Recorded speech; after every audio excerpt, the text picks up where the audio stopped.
शादी पड़ा बा और ओकर सब सहेली लोग इकट्ठा होई के दुल्हा के गाड़ी कैसे सुनावत थी। आई गाना के भाव में सुनी जा। दुल्हा आए ससुरारी, दुल्हा आए ससुरारी, मांगले मगनवा हजार जी।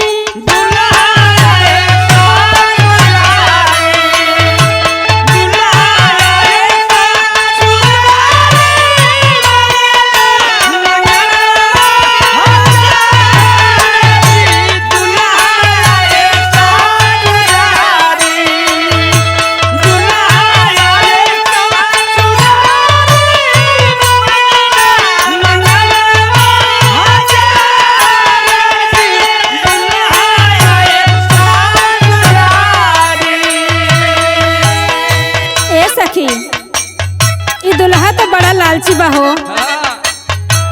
दुल्हा आए ससुरारी, दुल्हा आए ससुरारी, मांगले मगनवा हजार जी।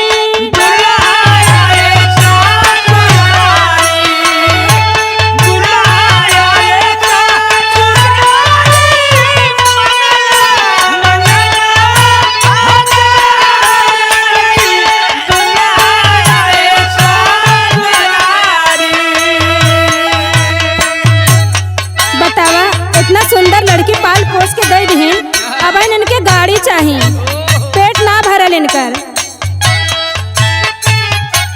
झाके पापा के महलिया, झाके पापा के महलिया, मांगले दहेजवा में गाड़ी जी।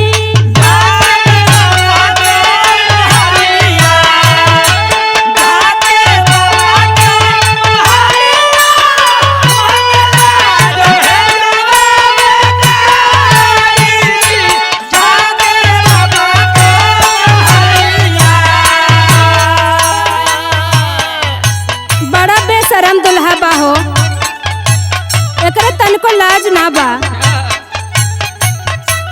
पहिनी